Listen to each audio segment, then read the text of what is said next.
que é a continuação do nosso conteúdo, tá? Que fala ainda sobre essa questão da caracterização e conceituação do clima, né? E assim, galera, não esqueçam de deixar aí nos comentários a frequência de vocês, para que eu possa ter uma base, tá? Também destacar que no momento que vocês estiverem assistindo esse vídeo, eu vou estar no WhatsApp respondendo aos questionamentos ou tirando alguma dúvida que vocês tiverem ao longo do vídeo, tá bom? Então, se tiverem alguma dúvida, pode mandar um zap que eu vou estar online. Estou usando aqui a internet do chip para poder tirar essas dúvidas caso elas existam, tá bom? Então, não esquece de deixar a frequência e se precisar, manda lá no WhatsApp que eu tiro a dúvida para vocês, beleza? Então, ó, nosso conteúdo hoje é sobre os elementos climáticos. A gente vai conhecer alguns elementos, né? Geralmente esses elementos eles estão mais associados à temperatura, à pressão e à umidade do ar. E ele faz uma referência, galera, mais à ideia de tempo, né? O conceito de tempo. Lembra que eu havia falado para vocês em materiais anteriores que o tempo ele é algo momentâneo, né? Ele pode ser classificado como as características meteorológicas de curta durabilidade, né? Ou seja, o tempo ele está passivo a mudanças ao longo do dia. Então tem um dia que amanhece ensolarado, mais tarde fica nublado, posteriormente chove, depois volta a fazer sol e assim por diante. Então existe uma caracterização do ponto de vista meteorológico, só que essa caracterização ela fica passível à mudança ao longo do dia, né? E são exatamente esses elementos que a gente vai ver aqui que interferem exatamente nessa curta durabilidade. Então, como esses elementos facilmente sofrem alterações, eles também acabam influenciando essa alteração do tempo, beleza? Então, vamos logo aqui entender brevemente o que seriam esses elementos climáticos. Eles variam conforme o tempo e as características de cada região. Eles podem ser mensurados de forma imediata. Então é exatamente esse de forma imediata que a gente vai fazer esse paralelo com a ideia de tempo, tá? Então é basicamente aquela lógica que a gente já falou em materiais anteriores e como eu falei no início da aula. Ele faz uma referência direta ao tempo exatamente por conta dessas mudanças, né? Exatamente porque esses elementos eles vão sofrendo alterações ao longo do dia ou ao longo dos dias, tá certo? A gente precisa destacar que existem 3 elementos, né, que são considerados, digamos assim, os mais relevantes quando se fala nessa alteração de características do tempo, tá? Que seria a temperatura, a umidade do ar e a pressão atmosférica, ok? Então esses são os 3 elementos, digamos assim, mais diretamente relacionados a essa questão do tempo, beleza? Então vamos entender aqui ainda. Cara, deixa eu só fazer isso aqui, peraí só um minutinho, eu vou ter que atrapalhar aqui vocês, galera, e retomar a explicação, peraí. Eu vou tirar essa internet, porque senão a galera não deixa a gente dar aula não. O Zap fica todo tempo notificando. Então vamos pegar aqui de novo, ó. Os elementos climáticos, eles variam ao longo do tempo, como a gente já conversou, né? E as características de cada região, tá? Então o que ele está colocando aqui, o que ele quer deixar claro, é que a ideia do tempo, ele está passível a mudanças ao longo do dia, e esses elementos são os responsáveis por essas mudanças. Como eu ia destacando, nós temos aí principalmente a temperatura como um dos elementos diretamente responsáveis pela alteração do tempo ao longo do dia, a umidade do ar, que também vai ter essa mudança ao longo do dia e que acaba caracterizando esse tempo, e nós temos ainda a pressão atmosférica, que também faz esse conceito basicamente, né, de mudança do tempo ao longo do dia, beleza? Vamos começar aqui destacando a temperatura, né? A temperatura, galera, ela basicamente, né, podemos dizer assim, ela tem uma relação direta com a radiação solar e com a irradiação terrestre.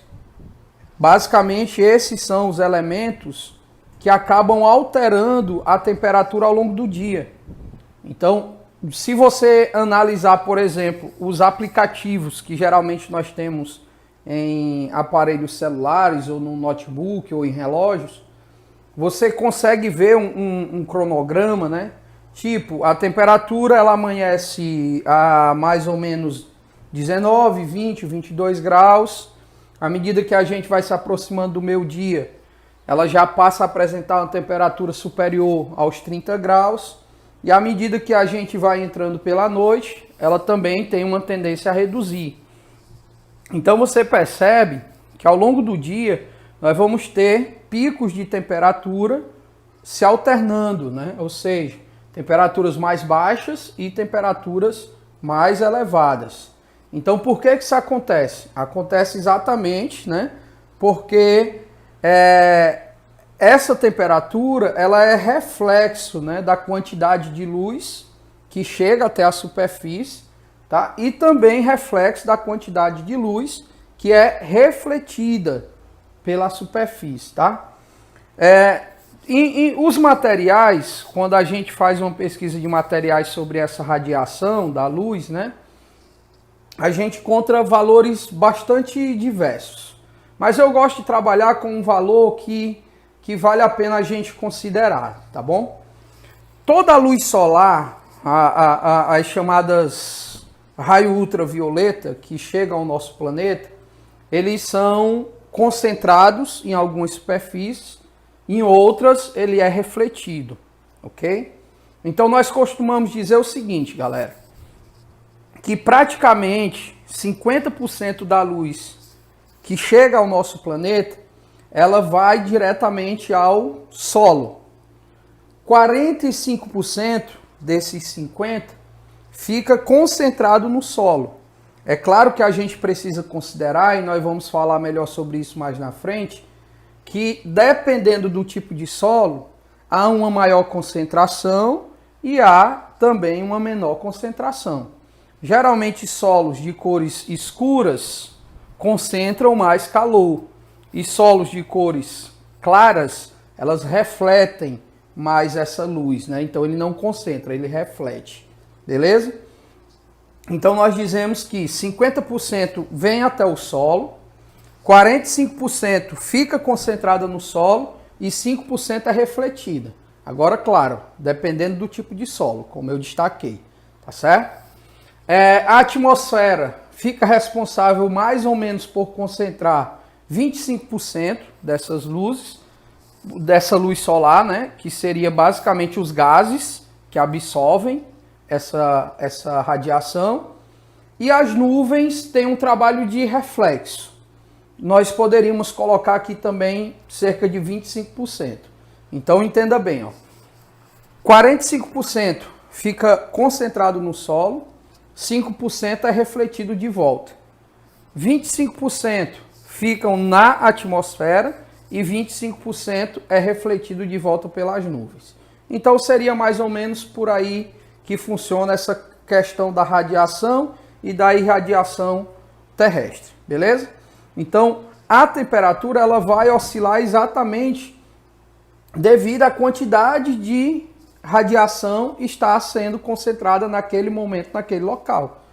Então, se eu estou falando de um local composto por solos escuros, é óbvio que a temperatura estará mais elevada. Se for um local onde o solo é mais claro, a temperatura vai estar mais baixa. Se tem muitas nuvens no céu, a ideia é que haja uma queda também dessa temperatura, porque as nuvens refletem, elas não concentram. Quando eu tenho menos nuvens, a tendência é que a temperatura esteja mais alta. É claro que a gente precisa considerar outros fenômenos, mas estes são os principais. Aqui eu utilizei algumas figuras para vocês darem uma olhada e entenderem mais ou menos como que funciona, tá? Inclusive essa da direita, ela foi utilizada na prova do Enem o ano passado porque é exatamente essa questão de reflexo, né, da luz que é utilizada pelos satélites para fazer o mapeamento de uma determinada área. Mas isso é um assunto de futuro, beleza? O próximo elemento que a gente vai falar é a umidade. A umidade basicamente é a presença da água na atmosfera, como eu destaquei aqui no primeiro ponto, tá bom? A variação ela pode ser relacionada em função à latitude, à altitude, às massas de ar e às correntes marinhas, tá? Ou seja, a umidade do ar ela vai estar condicionada a esses outros elementos aqui, que não são elementos, são fatores, que nós vamos estudar na próxima aula, os fatores climáticos, tá bom? Então, se esse local é mais alto ou ele é mais baixo, ele vai ter uma umidade do ar diferente. Se ele fica próximo ao Equador, distante do Equador, ele terá uma umidade do ar diferente. Se ele fica mais próximo do oceano, a umidade também será diferente. Dependendo dos tipos de massa de ar que circulam sobre esse território, a umidade também será diferente, tá? Existem 3 aspectos que a gente precisa relacionar a essa umidade, que é o que nós chamamos de umidade absoluta, e eu acredito que é fácil de você perceber, né? Ela é a quantidade real de vapor de água em relação ao ar seco. Então, o absoluto é exatamente aquele valor real que nós temos, né? Tá? Que ele basicamente representa quanto realmente tem de umidade naquele momento em um determinado lugar. Tá? Isso seria a umidade absoluta. Nós temos a umidade relativa, que é o meio termo, tá? E nós temos o ponto de saturação. Como assim um ponto de saturação? É o que nós também chamamos de ponto de orvalho. O ponto de saturação é quando a gente chega na capacidade máxima que o ar tem de suportar a umidade. Quando ele chega nessa capacidade máxima, é exatamente nesse momento que nós vamos ter a famosa chuva. Ou seja, é tanta umidade concentrada no ar naquele momento que o ar por si só, o ar seco, ele não consegue suportar e ela acaba caindo em forma de chuva.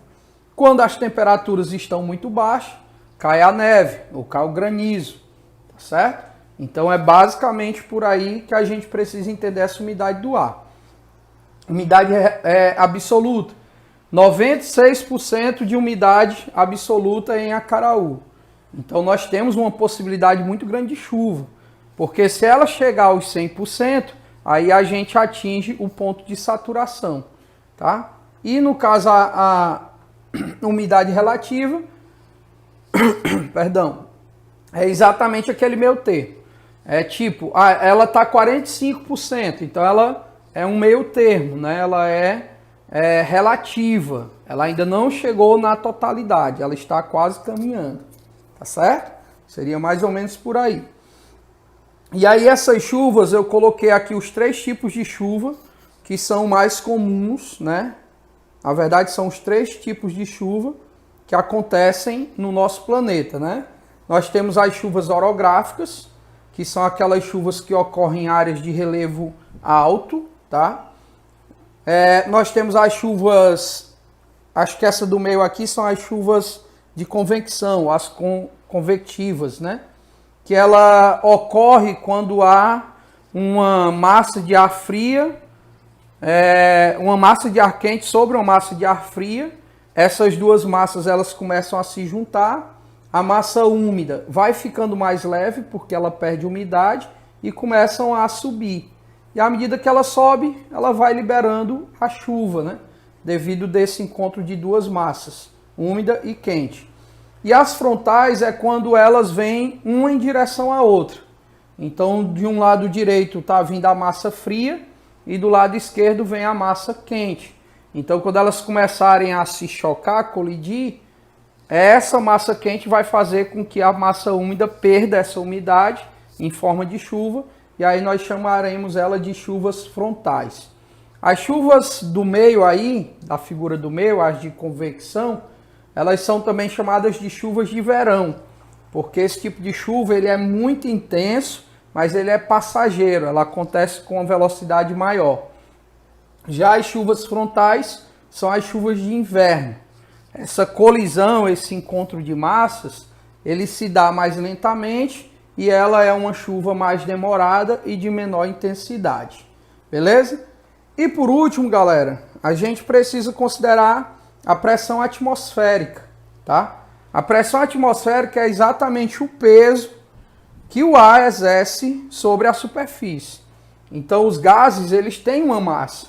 Então todo esse gás, toda essa atmosfera, ela exerce um peso sobre a superfície, ela exerce um peso sobre nós, inclusive, tá? Ela também pode variar e a sua variação vai estar ligada à latitude também, à altitude, como a gente já viu isso também em relação à umidade, tá? E um ponto que a gente precisa considerar é que essa pressão atmosférica, ela é a responsável pela circulação do ar no nosso planeta. Então o movimento, o que nós chamamos de vento, né? Esse movimento dos gases, o movimento do ar que a gente tem no planeta é exatamente uma consequência da pressão. Hoje, né, a Letícia, ela me mandou um material lá sobre o ciclone bomba lá no Rio Grande do Sul, que falando assim, tipo que não tinha ciclone, né, tipo um meme. Galera, o sul do nosso país, ela é a região mais propícia a esse tipo de fenômeno. Numa próxima aula eu vou explicar para vocês como que funciona, tá? Por ser uma área fria, ela pode sim sofrer fenômenos que não são típicos do Brasil, como nós estamos vendo, beleza? Aí aqui, galera, vocês têm que se ligar em 2 pontos, tá bom? Que é o que nós chamamos de áreas de alta pressão e as áreas de baixa pressão atmosférica, tá bom? Então vocês vão começar entendendo assim, ó, nessas 2 figurinhas aqui de cima que eu estou circulando. Quando nós estamos em uma região quente, nós estaremos em uma área de baixa pressão. Por quê? Deixa eu explicar.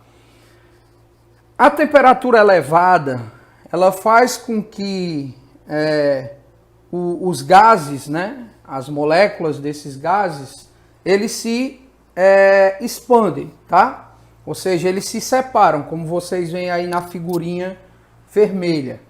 Então, as altas temperaturas, elas causam uma expansão desses gases.